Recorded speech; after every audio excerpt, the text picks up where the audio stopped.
Last night, two wanderers in an echoing cave made quiet conversation in a blur of cloth and promises. Last night, an artist and a soldier had a long conversation. Last night, for 8 little ones, the world changed forever. And now it's time to wake up. Welcome to Sword of Symphonies.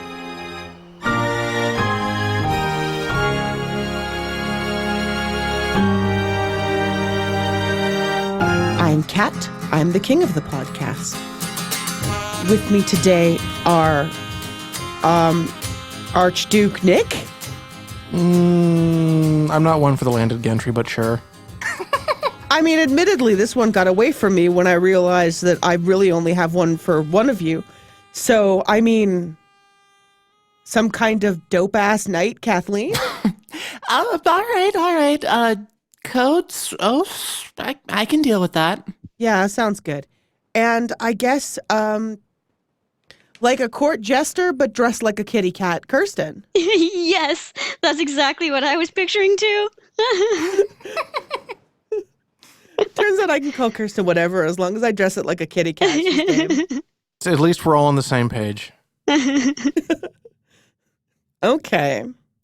So last week, you guys concluded your negotiations with the Countess, and Tissa used a great deal of magical energy to effectively create an emotional seal on the place that would prevent people from desiring to continue into it. And it is the next morning. It was a very smart move, that seal. This place is not good for children. Kids don't love it. Do we know what happened? Have we seen anyone do that kind of spell before? Like overscatter? You haven't over the course of the campaign. I don't know. Have you seen it before? I would say Penelope has not. Like, she knows what happens when you get out of scatter, but hasn't heard of people having the ability to actually be able to spend more scatter than possible. So she was quite concerned and probably spent the night in a bundle of blankets beside Tissa's cot. Okay. So my question for you, well, let's not start with questions today. It is morning time. It is a somewhat gray morning. The sky is pale and spotted. Meow. The sky is, spotted. The sky is That's a pale real word. And you're a real word. We're all a real word together. What, you mean it's not? Look, I'm bad at words. I thought spotted was a word. Definitely, I'm trying to... Okay. The sky... Okay, well, no, that's not doing it.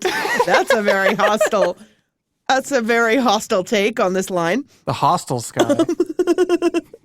There's a hostel in the sky, and everyone's flying cloud oaks to it. Okay. So, the sky is pale green and mottled with gray and lavender clouds that cling to the horizons. And the air is cool and damp and full of the cries of those omnipresent seagulls as Tissa awakes in her room aboard the Westbreaker. Penelope is there. Penelope, are you still awake or have you passed out? I probably did fall asleep. I meant to stay awake, but at some point I fell asleep because that's kind of how Penelope is. She doesn't not sleep. I was going to say, if Penelope was up, that is out of character. Yeah. So Penelope is slumped in a pile of blankets by the bedside, leaning up against Pollyanna, who is wide awake and looking around the room. And so Tissa wakes up, kind of confused, really not sure, what just happened or where she is. And so she looks around the room and makes a show of sort of, wiggling the extremities of her body and sort of, mumbles to herself something to the effect of, here again? And so then she gets up and immediately trips over Penelope. Ow! Oh, uh, um, oh, hey, how are you feeling? You kind of gave me a fright there. You were kind of you were unconscious and couldn't really wake you. Oh, I wasn't there. No, I wasn't here, but I'm here now. Yeah. Thank you for getting me back. Oh, no problem. Yeah, we wouldn't just leave you in that place. I think whatever it was seemed to work. There was something that happened. I think that something you did and seemed to work. I don't know exactly what it was, but I think that you can't go there anymore. Yeah, I hope that no one gets to meet the Countess again. Yes. Good. That's good. And then Penelope nervously shuffles some blankets around to hide because she doesn't normally get to sketch faces very often and was actually maybe possibly sketching Tissa's face. Or Aw. like, yeah, so it's kind of like she kind of tries to shuffle it so she can't quite see, but I don't know if Tissa notices or... Tissa probably doesn't notice. There's a lot of stuff Tissa doesn't notice. There's a lot of stuff Tissa doesn't notice. It's fine. Sometimes she notices the important things, and that's really what it's all about.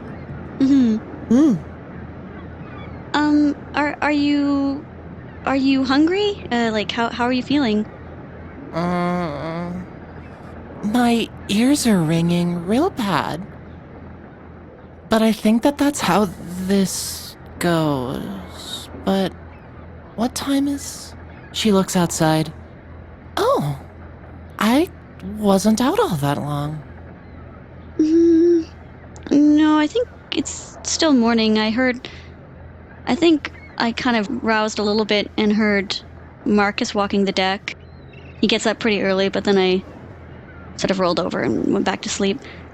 So Tissa's gonna look around the room and... Oh, what did Penelope do with the stuff you recovered from the campsite? Everything that is Tissa's is in the room. It's kind of in a haphazard pile, because she doesn't do organization well. So it's kind of piled in a corner, ready for her to do as she will. Did I tell you to get my spear? Sphere? My spear from... I don't see it. Oh, I hope I didn't miss something. I thought I had collected everything from the site. No, it would have been after... Oh. If you would like, I can have Polly give you a ride back to where the site was, if you want to take a... Oh, no, you can't get there anymore. 'Cause it would have been after? At the Countess's... I must have... No, we can't go there anymore, so it's... yeah. It's too bad. I think Pollyanna stands up and starts, like, heading over to the door. She can't open this door on her own, so she's just gonna kind of impatiently look at Penelope. Oh, here, yes. And she opens the door and lets Polly wander out. Yeah, and she takes to the sky and flies a few laps around the ship. She's probably a little bit stiff. She's basically a huge cat. She's basically a huge cat.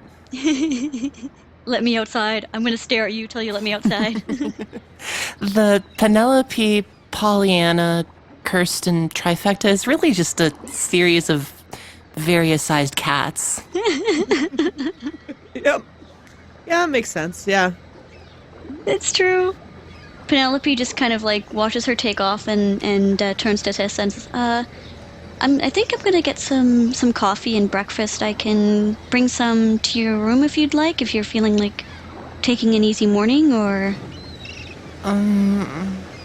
No, I think I'm okay. I think I'm okay this time. All right. I'll see you at breakfast if you come down. Yeah. I might be a minute.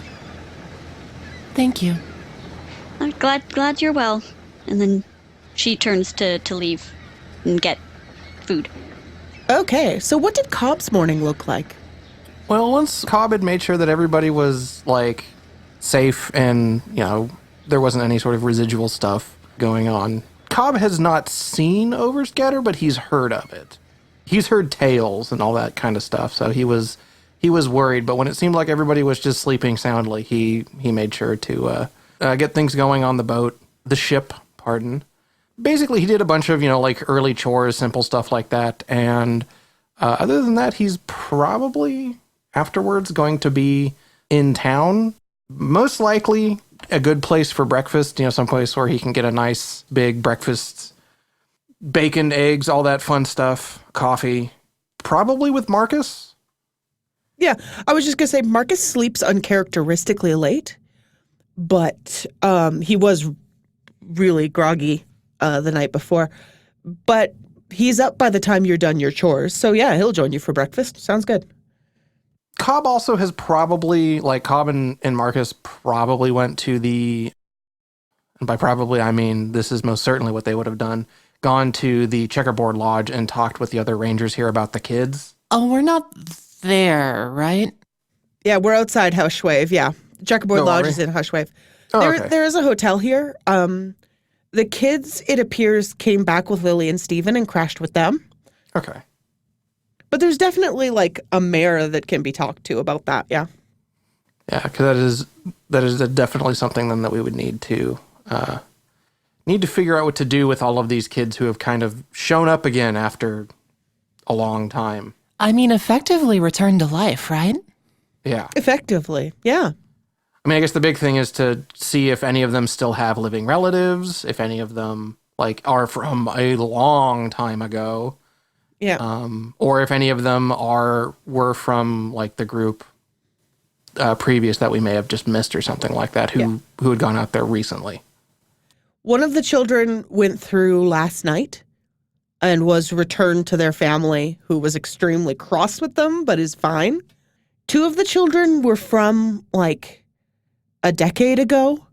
So while it's super weird, they can still kind of be reunited with their families.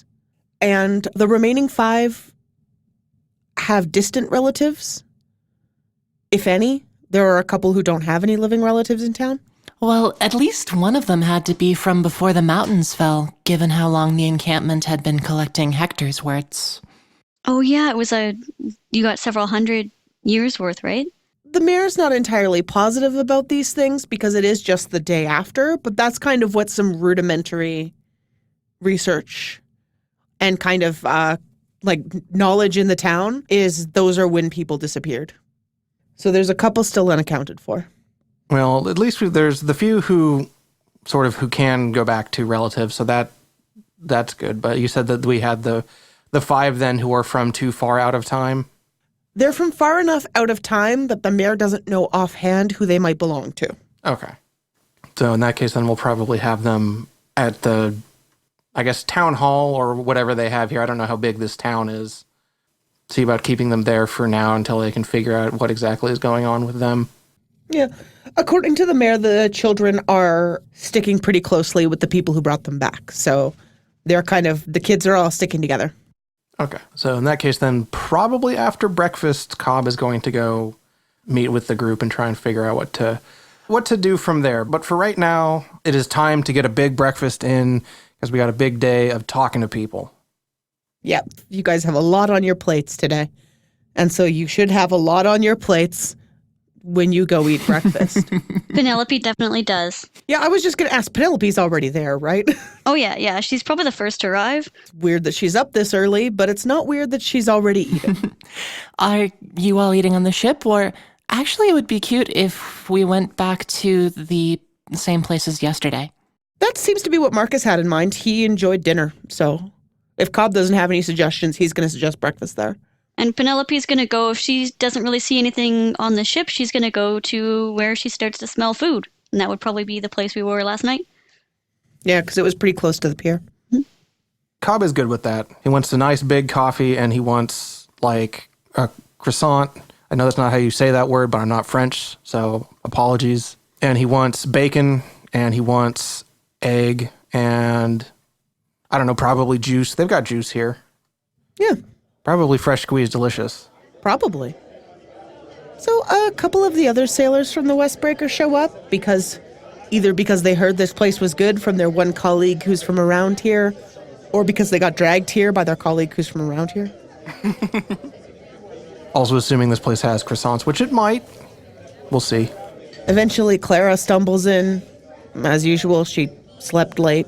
And I think that Tissa came after most everyone else, but probably before Clara. Okay. Whoa. You guys don't look so good.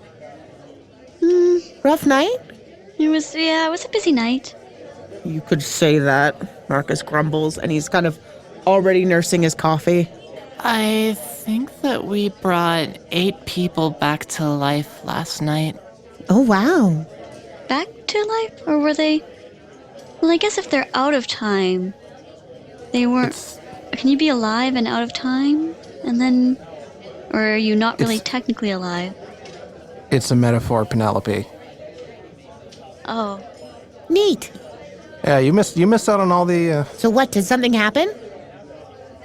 well... Did you hear about the storyteller? So we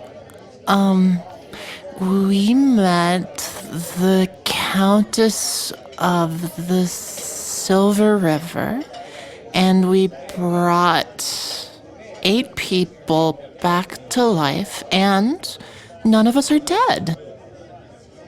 Oh. Great. I'm glad none of you are dead. Thank you. And I think there's kind of like a weird silence around the table. Just like I think the sailors being sailors were expecting a story told with a little more flair than that. And so they're all just kind of awkwardly looking at each other like, That was the important things, though, right? I mean, it's important that you're not dead. That was the accelerated version of the story, yes, but yeah, which you may not have been paying attention to, after the storyteller we encountered. Huh? Yes, there was a storyteller yesterday, which again, you were busy studying rocks or walls made of rocks. There was a substantial amount of corrosion caused by exposure to salt and other seaside hazards. I had to look. It's a port town, yes, but for the rest of us who were paying attention to not rocks, there was a storyteller who spun a fantastic yarn about treasure. Commander Copp's bullying me. and Marcus does not even acknowledge that. He does not even acknowledge that. He just shakes his head and returns to his coffee. That's a little uncharacteristic for him, because usually he'll acknowledge Clara's, He's very tired. He's extremely tired and he's very cranky. Okay. So there was a storyteller who was, I guess, more interesting than corrosion on the indigenous limestone, but... She was actually a demon, Oh. and she was convincing all of the kids to go to a treasure cave, and then Cobb is making big air quotes, or whatever passes for air quotes. Neat. Was there treasure?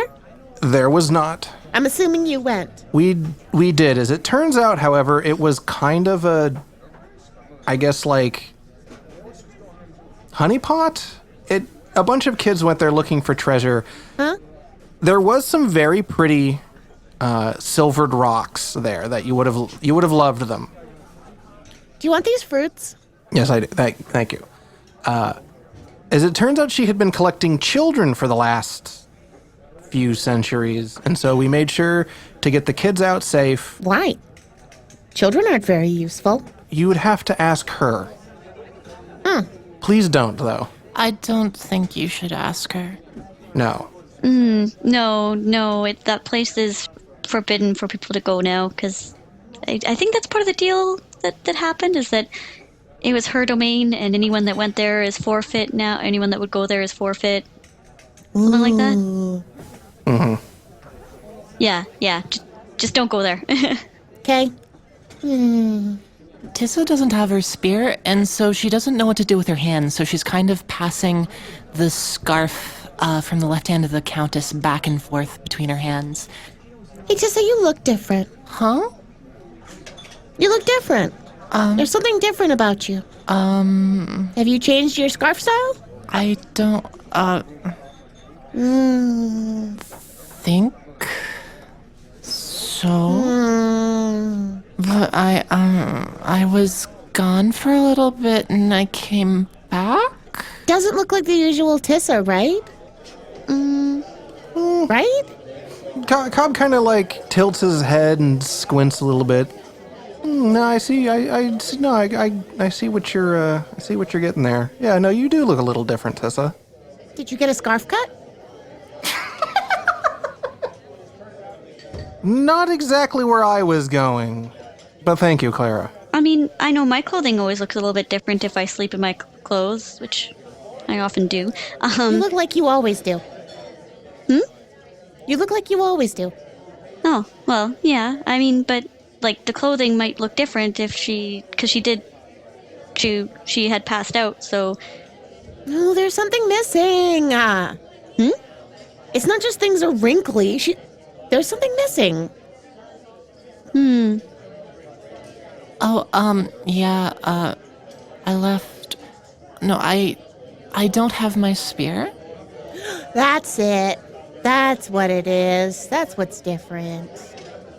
You dropped it? Yeah, I guess so.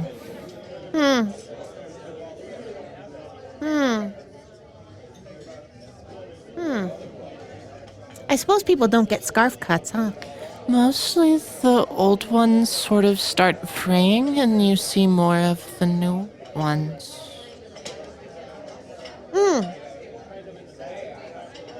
Well, it's been nice breakfasting with you all, but I've remembered I have to engines and science. I have to engines and science. Good day, everybody. Bye. Bye. It was nice having breakfast with you two. You're just gonna leave that one? Marcus looks up. You're just gonna leave that? She's gonna do engines and science? Look, if she wants to do engines and science, I'm not going to stop her. I've got other things that we have to do today. It's probably fine. I mean, science and engines is her job, so we can hope she does that. God, I'm tired. So, Marcus, thank you for looking after the children when we went back. Where are they? They're staying with the miscreants. Miscreants? Yes. Well, that's unfair. Only one of them is identifiably a miscreant. Oh, is that the tracker? No. Well, maybe. I suppose I didn't quite ask him. I was standing vigil at the cave entrance when I was approached by a young treasure hunter, seeking to be allowed in. I informed him in no uncertain terms that this was strictly forbidden, and he engaged me with several questions on the subject, which I realized too late were to divert my attention while another miscreant snuck in unnoticed by myself. She short blonde hair, had a big knife. I saw someone matching that description leave later, but did not see her enter. Because I was distracted by someone who I realized too late was a diversion. Well, you're too nice, Marcus. He kind of blinks at you. That's a new one. So all the kids are with them? That's what we heard, yes. I was going to say, maybe I'll check on the kids, but I don't even know where these two live. You remember Stephen saying they were staying at the hotel? Have I connected that Steven is? Let's see. Stephen did mention that he called his sister Lil. So you met Lily. I think you determined that might have been enough for Penelope to figure it out. Okay. And then when I mentioned the two of them being together and the young man being a distraction, probably fit it all together. If anyone you've met on this journey could be described as a miscreant, I mean, Stephen probably. I guess I should check on them and maybe bring some food as well. She starts taking huge piles of stuff and stuffing it in a sack. That is fine. It is fine. They'll probably be pretty hungry. As she says this, she says it through a mouthful of food. Guess she herself is probably going to eat half of this on the way to... Yes. Very well. All right. Well, Tissa, Cobbler, what are your plans? Well, I did want to talk to them. We do need to figure out at the very least what to do here, and I do want to talk some more with the tracker. She is, she was quite helpful. I see. And you, Tissa, are you all right? I think so. I wanted to say thank you. Oh, to you. Oh. For helping. No, glad to. I'm glad everyone made it out safely. I am too. I suppose then we are all headed to the hotel. We should at very least follow Miss Hunter so that we can deal with the consequences of whatever it is Miss Hunter decides to do. I don't cause that much trouble. Bye! She starts walking off. I do not like that she's associating with Clara. Clara is a bad influence on her. I don't... Terrible. Well, I'm ready to go. So I guess party go to hotel? Yeah, Cobb is at least. I guess everybody else can do whatever it is that they want to do. So outside the hotel, there is kind of a large grassy area dotted with twisted trees where you can see a collection of 7 children. The 8th has just returned home, none the worse for wear. Actually, no, let's say 5 children. The children whose parents could be quickly identified were also reunited with them as soon as possible. So we've got 5 children kind of seated on the grass. Some of them are playing, some of them are talking among themselves. Lily is nowhere to be seen. Stephen is kind of seated quietly under the tree, watching the kids. I mean, anyone who likes can roll me perception. Not perception, whatever the hell I use for that. Sensitivity. Sensitivity. I will do that because I like rolling. Nick loves to roll dice. It's great. He said probably what? Sensitivity, humanity? Yes. Cobb is actually not too bad at that. Let's see what we got. 1 success, 2 edge successes. 1 success is enough to see that Lily's actually in the tree. She's away from the other people. She's just hanging out up there. Tissa got 2 successes, also sees Lily. And upon seeing the kids and Steven in the distance, Penelope notices that her hair is still kind of like messy from waking up. So she kind of quickly like tosses it in a braid as she's walking up. So she doesn't notice anything. Penelope's the cutest. Okay. So yeah, when you guys roll up, Steven kind of looks up, gives you guys a wave, gives you guys a big grin, especially when he looks over Penelope's shoulder and sees Marcus, who is none too pleased to see him. And a couple of the kids look up, including the biggest of the kids, the one who was hanging out next to Cobb for most of the night. Some of them look up and walk up to you. Some of them continue playing. I don't know if anyone's hungry, but I brought some food. And I plop down the big bag of random breakfast stuff. And yeah, the kids actually do just kind of run and swarm around you. Stephen shrugs. They ate, but I mean, what are you going to do? There's always more food. And at that, Penelope bends down and actually picks up another bun and starts munching on it. Some of them haven't eaten for, I guess, either hours or maybe a couple 100 years. Yeah, that's true, huh? Yeah, these guys told me all about what happened. That's real messed up, huh? Oh, Penelope, you didn't introduce me to your friends, would you? Oh, yes. Hey, this is Steven. He waves. And, Steven, this is Tissa, and this is John Cobb and Marcus. We've met. Oh, yes. And Stephen laughs. Stephen laughs. Marcus is not laughing, but Stephen is. Penelope's trying to hide a grin. Yes, I did meet the good commander last night. We had a lovely talk. Yeah, now these oh wait, you're Tissa. Mm. Yeah, it's a pleasure to meet you. Oh. Yeah. I've heard some about you guys from Penelope and some from the little guys. I am surprised to see Mr. Cobb in the daylight. You told me he was dead. I thought he was a ghost. You said he was dead. And the kid kind of just shrugs. He's like, okay, well, I was led to believe that you were deceased, that you were a dead ghost. No, actually, none of us are dead. And that's really good. Yeah.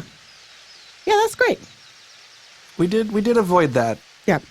And he looks back over his shoulder. Thanks for making sure everybody got out safe. I mean, we had a plan getting in, but getting out might not have happened without your help, and I'm really grateful, you guys. Well, thank you. It was helpful to have you guys as well. And a hand kind of reaches down out of the tree to swat at him. He is not quite within arm's reach.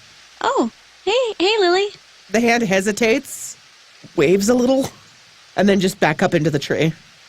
And she doesn't come down. This is sort of nodding in admiration, like, no, Lily understands how you're supposed to do things. So, what can I do for you guys? Well, I had a couple of things. First off, again, thanks for looking after everybody here for a little while. He raises his hands. I've been around a ton of kids my whole life. This is nothing. We will have to talk with the rest of the folks here in town about how to get them best situated later, but I did want to talk with, and Cobb kind of thumbs up to the tree, the gal in the tree there about, I don't know, you did a really good job, and it's very unusual to see a ranger out by themselves, so we always got space on the boat for another crewman. I mean, ouch. Oh, you're a... Yeah, give me a second. And he kind of grabs onto a tree branch and swings up and is in the tree for a minute. Cobb kind of leans over to everybody else. Wait, they're a package deal? Of course. That's how siblings are. And he just kind of shrugs. All right, I can live with that. And eventually Steven swings down from the tree. Yeah, sorry, Lil doesn't really like talking to strangers. She gets overwhelmed easy in social situations, so I'm kind of her go-between. Fair enough. I guess then the offer extends to the both of you. It's hard to run a ship with only 3 people. Well, 3 people and an elk. There's like a whole... We have a perfectly functioning crew, cobbler. Yes, but we won't have a perfectly functioning crew when we drop you off. And he just kind of takes a deep breath. Or were you going to give us the crew as well? Because I'm okay with that. It is your ship, and staffing decisions will be made at your discretion. Yeah, well, it is my ship, but again, the crew is yours for now. And I'm imagining that we will be needing to find a couple more people to shall we say, help run the ship? You know?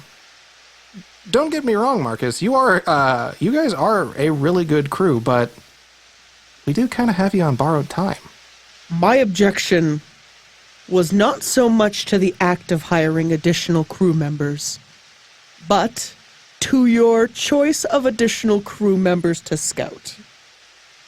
And Stephen kind of shrugs and chuckles again. And actually, the kid that was hanging on to Cobb walks up to him and just kind of grabs him by the elbow. Take me with you. Okay.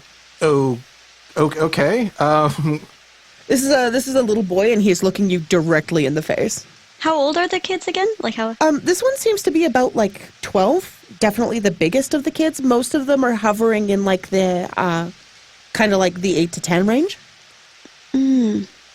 The one who was crying aboard Penelope is probably like closer to like a 6. But Are you sure you may have other relatives and, well, and Cobb kind of thinks back, no, I kind of wanted to get on a boat when I was 12 too, so, tell you what. Marcus is just cradling his temples right now. Like he cannot with Cobb right now. Look, I started work officially on boats when I was 15.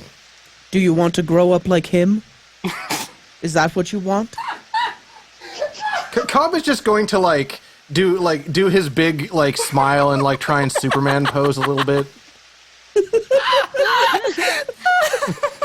And the kid kind of, Stephen can't control his laughter. Stephen has to cover his mouth and duck away.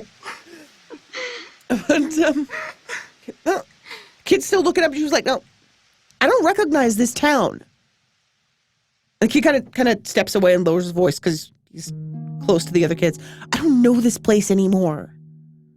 This isn't. It's been too long. I can't stay here. I want to fight demons and stuff. I want to fight demons and take treasure and meet ghosts and get away from here." And Tissa, I don't know where she was looking before, but she is definitely looking right at this kid right now. Yeah, I know what you mean. Adventure. You are all terrible influences. Cobb is going to sort of kneel down and put a hand on the kid's shoulder and get serious for a moment. He's like, I can't say that I understand what you're going through. Missing that much time for anybody, going away for an evening to have everything vanish on you. It's impossible for me to really comprehend what that's like. But I do know what life is like out on the sea. And it's hard. It's very hard. It's going to require a lot of you. And you are going to have to give everything that it requires, otherwise people can die.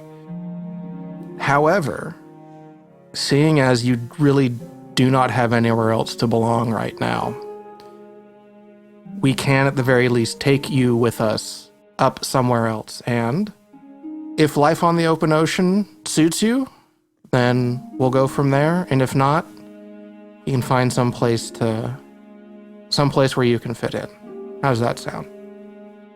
And yeah, absolutely. He starts just nodding furiously. Yep. No, I'll do good. I promise I'll do good. Welcome to our crew. All right. Yeah, I'll do my best.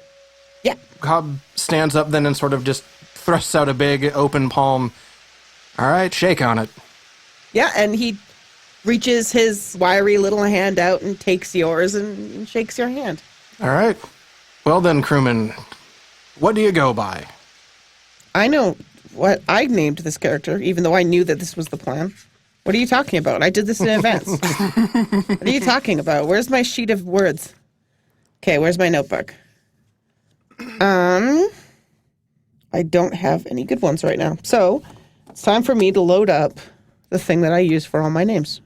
Big names. I don't know why I decided I didn't need this.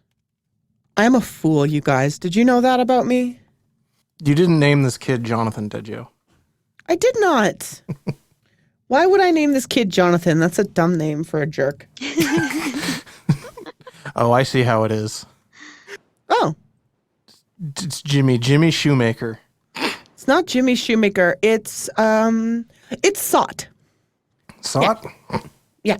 Spelled like soot, but with one fewer O? Like Scott, but with one fewer C. Aha. Well, welcome to the crew then, Sot. He shakes your hand again.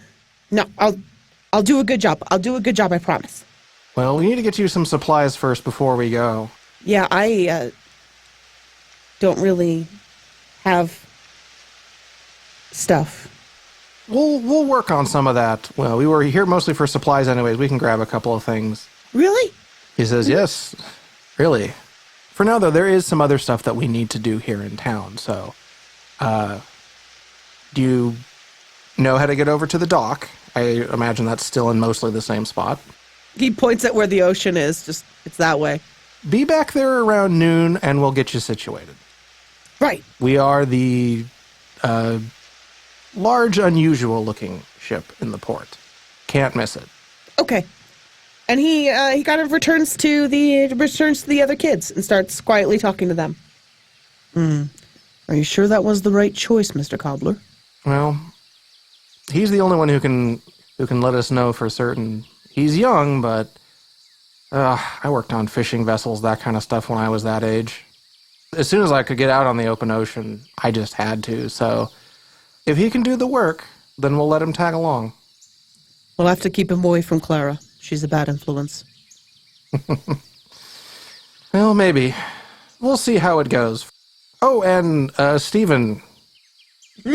Invitation still exists for you and your arboreal sibling. Yeah, I mean, we're free agents. We go where the wind takes us. I'm kind of on sabbatical from the University of Arts. I mean, I'll talk to her about it. I'm sure she'd love to be stuck in close quarters with a lot of other human beings. And again, the hand comes down from the tree to swat at him. Yeah, she loves that kind of thing. Well, So when Steven says free agents going where the wind takes us, Tissa just starts nodding with just complete guileless sincerity. well, if you change your mind, again, we'll be back there around a little afternoon. Yeah, I mean, I don't know. Do we want to go home? Where are you guys headed? We're going north. To I forget the name of the place that we're going to. The Mechanical Bright City? Wastes. The Bright Wastes. Bright Wastes. Why did I think Mechanical City? I have no idea. I have never introduced such a thing. Maybe too many video games. You do play a lot of video games. We are investigating the book where it teaches how to build. Oh, right, yeah, that's what I was thinking. I was thinking that everybody up there was like Clara, but I think she is a special case. Oh, let's hope so. I think most people up there are like Marcus. I think that's correct, yes. Well, I mean, if you guys are going by Stageport, I'll talk to Lil. It might be time we went home. Wouldn't be bad to hitch a lift. We can certainly take you that far. Yeah, I'll talk to her about it. We'll see. And thanks, guys. You're a super cool team. Yeah, aren't we? Thanks again for the assist, Lily. And Cobb kind of gives her a thumbs up. Her hand kind of awkwardly waves at you from upside down. And Tissa is starting to get a little bit distracted. She's sort of idly passing the scarf back and forth between her hands, is frankly kind of jealous of the situation that Lily's found herself in, and starts maybe looking to see if there isn't another tree she can get in. Yeah, there's other trees in the lawn of the hotel. There's some wiry, tough trees around a lot of places, actually, in this area. They're not as lush as the trees you left behind in the Coral Coast, but they are resilient and stubborn. I think that Tissa sets out to go climb up into one, but finds that she's really more under the weather than she thought, and so maybe plops down at the base of one instead. Okay. You want to just settle down at the base of this tree here, or find somewhere away from the others? Well, I don't know. How busy is it today? Things are pretty quiet. There aren't a lot of people out on the streets. Well, yeah, so here's probably fine then. Okay. So Tissa settles down under one of the trees. The morning is starting to pick up into late morning. It is warmer now than it was when you left the boat, but there is a chill wind, and those lavender and slate-colored clouds are growing nearer. It may decide to rain here before the day is through. I do like the smell of the wind before it rain. Yeah. It's real promising. It's always dramatic, but It's kind of bland this far and doesn't have that bite. The bite is it is a good thing. It is your favorite part? One of many. My favorite thing about the rain is that it isn't snow. I've never had it snow so hard as to try and wash a man overboard, so I suppose I have a different view on the matter. Well, you would have seen it if we hadn't turned around that time. Maybe. He kind of laughs to himself. He's in kind of a bad mood this morning, but he's a melancholy old type, so reminiscing always kind of seems to cheer him up a little bit. So, Mr. Cobb, was it? Mr. Cobb? Can I trouble you to keep an eye on these little guys for me for a minute? They're not going to go far. They hardly ever go far. They hardly ever run off. We'll keep an eye on them. Great, thanks. Hardly ever. Look, I've known some runny-offy kids. These guys are fine. Right, guys? And the kids kind of look up at him and didn't really hear it. They weren't paying attention and go back to their playing. And he's like, yeah, they're fine. He kind of steps away from everybody and kind of waves Penelope over. Look, I really wanted to thank you for getting Lil out safe. I mean, she's real tough, but we didn't really have a plan, and it would have been real bad if things had gone bad. So, here. And he hands you a small package. Oh. About the size of a plum, wrapped in kind of charcoal smeared paper. Thank you. No, don't worry about it. I know siblings, and yeah, no worries. And I've got so many siblings, but Lil and I have always been a pair, so I don't know what I'd do without her. and thank you guys. I don't know if we would have been able to get out if it weren't for you guys. So it Yeah. goes both ways. All I did was distract the guard so she could get in.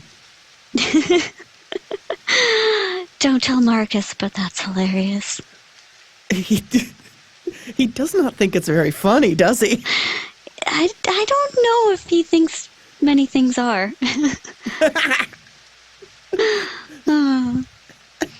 She kind of fumbles with the package and then kind of like starts to open it. And thank you. You didn't have to do this. No, I mean, I don't have to do anything. I mostly do whatever I want. Yeah, that's the way to be. Yeah, I told you, free spirits. We go where the wind takes us, on sabbatical. Vacation. Look, I'm a free-spirited artist, and I do whatever I want. That's good. It's a good way to be. Yeah, absolutely. Oh, look, they're looking kind of runny-offy. I don't know if he's going to be able to catch him. Hey, get back here. Come on. Yeah, I'm going to go. I gotta go wrangle these little guys. But hey, thanks, Pen. Yes, Thanks yes. a lot. And then he takes off, just like, hey. Cobb is trying to wrangle as hard as he can, but I don't think he's very good at it. They're extremely quick. roll adaptability wrangling. And the children have already kind of decided that they don't respect his authority. Sod is trying to help you because he recognizes that he has to some degree, respect your authority. He's trying to get the other kids too, but it is not really working. So Tissa has been writing. Okay. She's trying to journal. She hasn't journaled really much ever, but she's trying to write about what happened last night, and it's kind of messy. It's sort of a string and mashed up feelings and physical sensations, and not really much in the way of narrative. There's kind of at most a string of feelings and actions, but not a whole lot to glue them together yet. It felt like this happened. That's our Tissa. But she's trying. There's something about having left her body and being forced back into it that makes everything seem a little bit more important to record. Noontime approaches. The mayor comes by to talk to everybody about what we're going to do with these 4 remaining children. Lily kind of climbs out of the tree, recognizes that there's many children and that they're making a lot of noises, and climbs back up. Marcus eventually excuses himself to return to the ship. He's become concerned. And noon rolls around while you're sitting under your wiry little seaside tree. And as a cool gust of wind blows in from the ocean, today's word is nothing. Oh, that's very interesting. The big nothing. The big nothing. The big nothing. The biggest nothing you can imagine. The very largest of nothings. And by that I mean it's not that there is no word, it's that the word is the word nothing. Yeah, no, absolutely. Okay, good. And if the day's nothing, well, it's all that much more important that someone has to write down what happens. So, it's about noon, which is the time that Cobb made everyone promise to head back to the ship. The children are playing. They've kind of come out of their shells a little bit. They're still not doing great, but they're clinging together. They're clinging to each other. And before you head back to the ship, you notice one of the children with several extra layers of clothes wrapped around their head, waving a stick at something that only they can see. Ah, you've got a fan. Tissa, I think one of the kids admires you.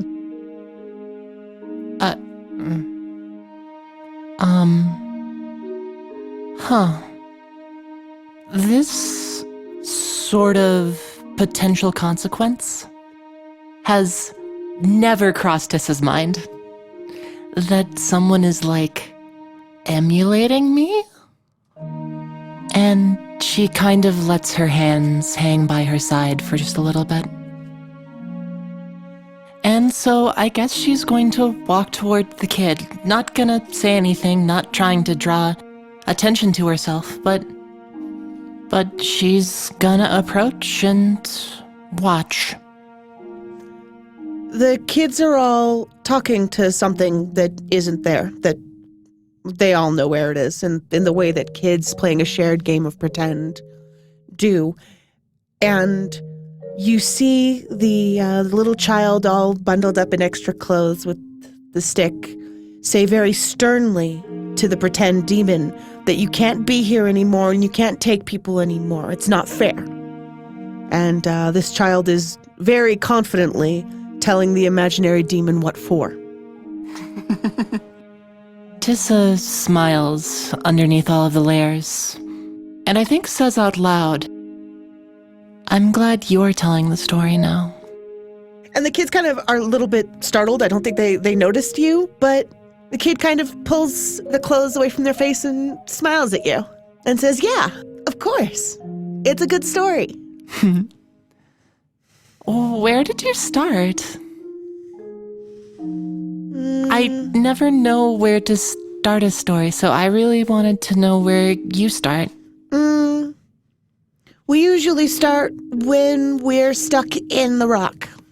And the other kids nod. And one says, "Sometimes we start with the storyteller. Yeah, sometimes we start with the lady, but this time we started with the rock." It's a good place to start. And the kids nod. They seem to think so. And then where do you go? And then you guys come and get us. Yeah. But the lady tries to keep us in there. Uh-huh. So we have to tell the lady to leave everybody alone.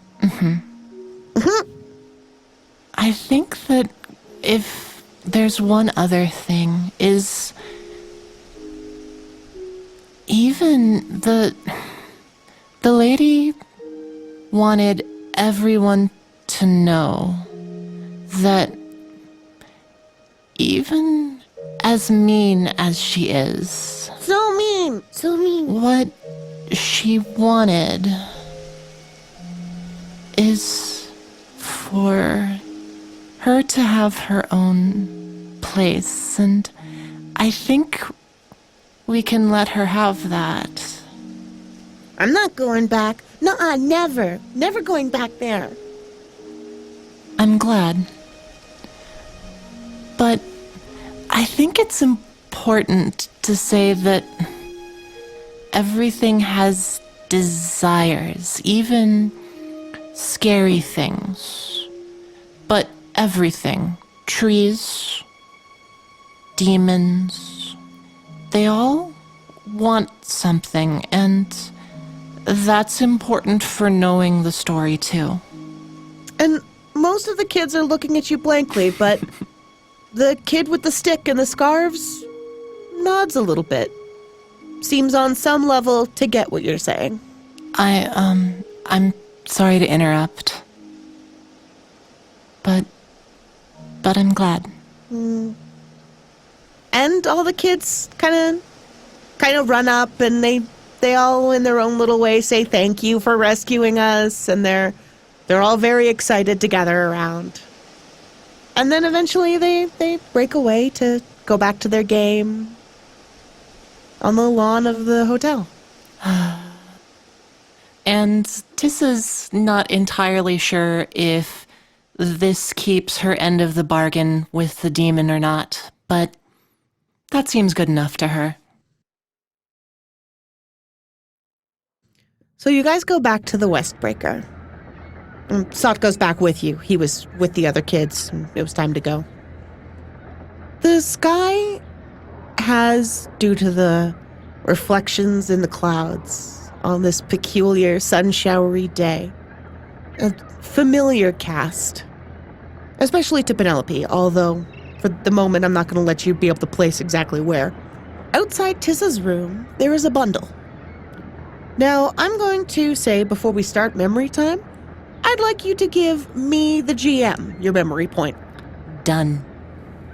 So there is a bundle wrapped in cloth that is smeared with dark splotches of grease. It has a sort of a ribbon, seems to also be made of sailcloth, but it's wrapped around it and tied in an awkward bow.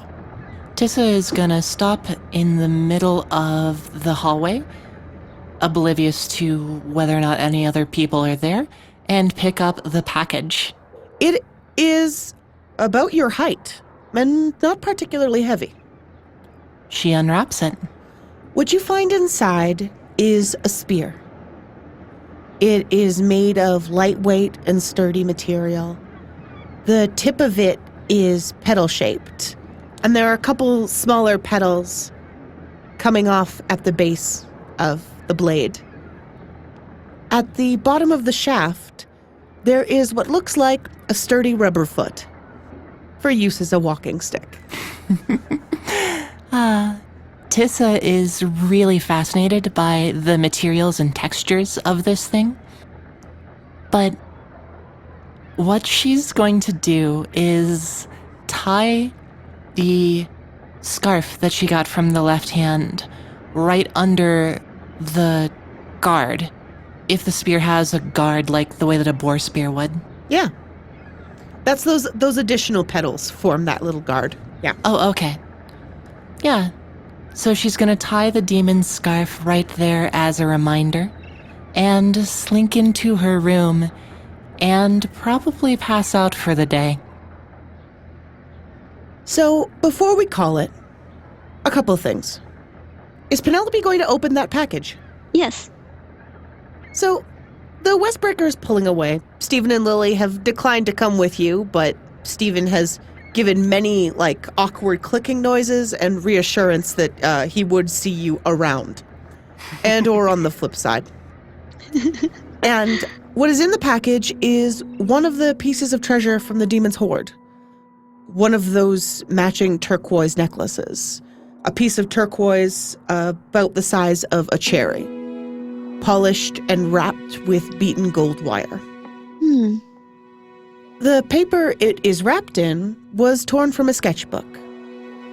And it shows a rugged, tough-looking young lady with children on either side of her, and all of them are staring out of frame at something. The children are seated on the ground. And despite her apparent strength and toughness, there is something gentle and soft in her expression. And this is a sketch of Penelope. Must have been made when the storyteller was telling her story at the docks the other day. It's very touching. She takes the picture and posts it in her room and turns over the gem in her hand a couple times, and the back of her mind kind of wonders, is it okay to have this? Is this going to make the demon mad? Perhaps she'll ask Tissa later, but for now, she can tell that Tissa's got a lot to think about and probably really tired, so she'll talk to her next time Tissa's awake. And as Penelope looks out her window at the sky, which is growing up that peculiar shade of gold, you realize what it reminds you of. In your hometown every year at the end of summer, there is a festival to commemorate the end of summer and the beginning of the harvest. And everyone gets together for games and for parties and for contests of all kinds. And every year, somebody from the village is chosen to help out with the festival, to be kind of the centerpiece in the big festival parade. And you remember with fondness that last year you volunteered to do it this year. It is getting to that time. And all this talk about siblings has kind of made her think about her siblings. And, yeah, she starts to think about it's time to maybe head towards home again, check on how the village is doing or the surrounding ranches and things like that. You know what else it's time for? Memories! Yes, Kirsten, it's memory time. Kirsten is on top of things. On top of this shit. Okay, well, since you're so excited, you go first. I really liked when Tissa was talking to the children when they were playing out their story. Like, her saying, I'm glad you're telling the story now, is like, I don't know, that really got me in the feels. It was... That was extremely sweet. Yeah. Nick. Let's see, you took mine, so I got to think of another one. Honestly, I really liked Lily and Steven sort of like, whatchamacallit, like tree fight. Getting along, but not quite getting along, that sort of thing. Yeah. I thought that was very cute. I do like those two. They are pretty great. I really liked the kind of stare down between Cobb and Marcus over the new crew member.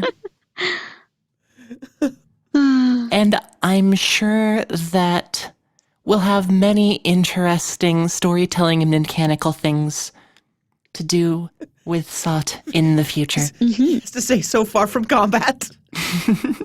Very, very, very far. Okay. And Clara's adorable for making that spear. So sweet. Yeah, Clara's ability is weaponsmith. That's her season 1 ability. Ooh. That's right. So when Kathleen mentioned to me that she thought she had lost her spear, I was like, oh, don't worry. Don't worry, I got something for this. Okay, so thank you all for playing with me. Thank you guys for playing this arc. This has been extremely sweet. Thank you, listeners, for listening to us and for being with us and for your affections, which we cherish in our hearts. Always? Always. Always. Thank you, everyone. Also, join us next time. We will be... Is it a surprise? Next time is a surprise? Next time is a surprise, Kirsten. Oh, okay. Then Join us next time for a surprise. for a surprise. Okay. Next time is a big surprise. You can message us at Peach Garden Games on Twitter or using the email form on our website. We would love to hear from you. Yes, we have heard from some of you. So, hey, you know what? That actually means a whole lot to us. It is Thank wonderful. you so much. Major shouts out to Rhea. Thank you for such a lovely note. Yes. Yeah, absolutely. Absolutely. 100 shoutouts. So I You're know, going to lose track of your shout-outs so much, Kirsten. I am. All right. So, that's all our business. Bye, everybody. Bye.